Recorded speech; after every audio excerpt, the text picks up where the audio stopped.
Chamam-lhe uns ateniense e outros brasileiro. Eu quero que ele seja português, pois levo o amor à minha pátria até o latrocínio. São com as palavras de Camilo Castelo Branco que eu apresento para vocês hoje o poeta Gonçalves Crespo. O Gonçalves, ele nasceu aqui no Brasil, portanto ele é brasileiro, mas ele teve a sua poesia, a maior parte dela, né, pelo menos, marcada pelo parnasianismo, então ele era considerado ateniense.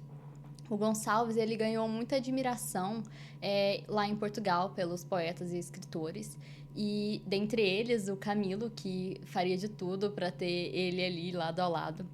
E é por isso que hoje, né, a gente pode dizer que para o Camilo não se preocupar, porque a gente vai dividir o Gonçalves Crespo com ele e com todo mundo que estiver interessado pelo poeta aqui no Saindo da Estante. O Gonçalves Crespo, ele nasceu aqui no Brasil em 1846. Ele nasceu numa zona rural, mas ele se mudou para o Rio de Janeiro aos 8 anos para estudar, né? Só que aos 12 ele acabou adoecendo e aí o pai mandou ele para Portugal. O Gonçalves, ele cresceu, né, num ambiente aqui no Rio de Janeiro onde estava acontecendo a revolta abolicionista. Então, ele teve ali um contato, mas a poesia dele não se baseia tanto nessa questão. Apesar de que tem teóricos, né, que dizem que a poesia dele, ela tem essa melancolia por ele ter crescido como um mulato em um meio de pessoas brancas, né, lá em Portugal. Se no Brasil nós vamos ter acesso a esse momento conturbado do movimento abolicionista, em Portugal, um ano depois da chegada do Gonçalves, nós vamos ter acesso a um movimento revolucionário que vai ser a ligação entre as rodovias, né, entre Portugal e a Europa, feita por Dom Luís I, que vai fazer com que haja um intercâmbio cultural e com que Portugal consiga se equiparar às grandes modalidades artísticas, né, da época.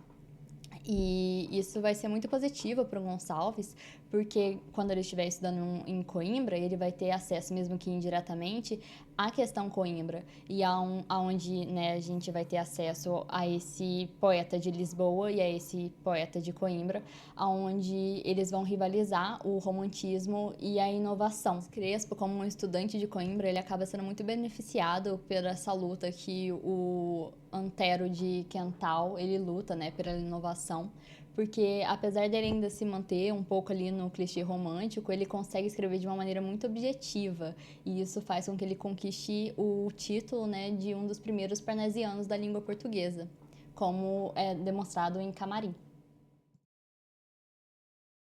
O Camarim. A luz do sol afaga docemente as bordadas cortinas de escumilha. Penetrantes aromas de baunilha ondulam pelo tépido ambiente. Sobre a estante do piano reluzente repousa a Norma, e ao lado uma quadrilha. E do leito francês nas coxas brilha de um cão de raça o olhar inteligente. Ao pé das longas vestes, descuidadas, dormem nos arabescos do tapete duas leves botinas delicadas. Sobre a mesa emurchece um ramilhete, e entre um leque e umas luvas perfumadas cintila um caprichoso bracelete. A gente pode ver em O Camarim que o Gonçalves ele tinha muito controle da sua linguagem e também da métrica decassílaba do seu soneto. E ele fazia um grande controle, né, para fotografar todas as imagens possíveis de uma forma que não ficassem duplos sentidos.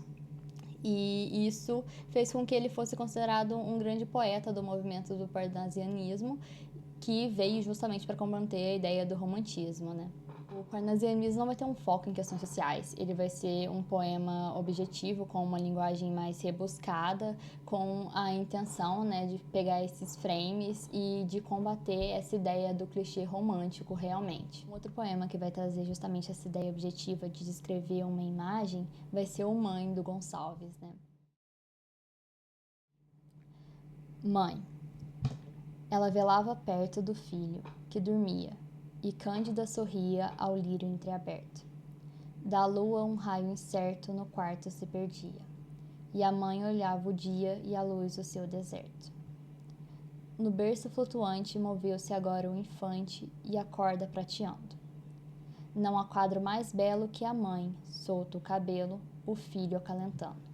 O Camarim é um poema que vai aparecer no primeiro livro do Gonçalves, o Miniaturas, mas é no segundo livro, o Noturno, que a gente vai conseguir ter um pouco mais acesso a poemas, alguns dos poemas que o Gonçalves escreveu, que tem essa questão um pouco mais social, um pouco mais política, do Gonçalves, que ele vai ter isso, né, junto com os colegas da geração 70, os poetas da geração 70, que eram companheiros dele na época. E é com Quimeras que eu acho que a gente vai conseguir ver um pouquinho mais do poeta que ele é por trás, né, desses poemas. Quimeras. A meu tio João de Almeida e Albuquerque. O mar já me tentou, aspirações fogosas fizeram-me idear fantásticas viagens. Eu sonhava trazer de incógnitas paragens notícias imortais a gentes curiosas. Mais tarde desejei riquezas fabulosas, um palácio escondido em múrmuras folhagens, onde eu fosse ocultar as cândidas imagens das virgens que evoquei por noites silenciosas. Mas tudo isso passou, agora só me resta, das quimeras que tive, uma visão modesta, um sonho encantador de paz e de aventura. É simples, uma alcova, um berço, um inocente e uma esposa adorada, envolta a negligente, de um longo penteador na imaculada alvura.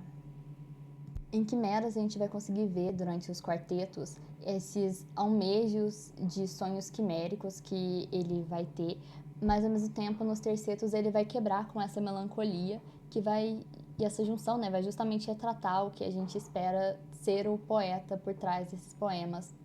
Um poeta que ele viveu uma grande revolução, ele esteve ali presente numa grande revolução e ele foi sim um grande revolucionário dentro do parnasianismo.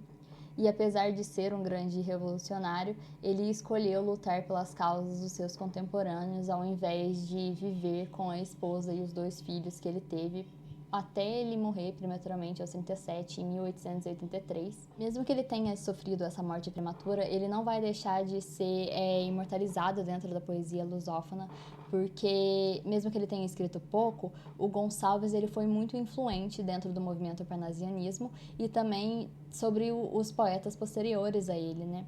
E se eu trouxe o Castelo Branco para fazer a abertura desse nosso poeta, eu não poderia deixar de finalizar com o Machado de Assis. Esta musa da pátria, essa saudosa Nilbe dolorida, esquece acaso a vida, mas não esquece a morte gloriosa. E pálida e chorosa, ao tejo voa, onde no chão caída jaz aquela evadida lira da nossa América viçosa. Com ela torna e, dividindo os ares, trépido, mole, doce movimento sente nas frouxas cordas singulares. Não é a asa do vento, mas a sombra do filho, no momento de entrar perpetualmente os pátrios lares.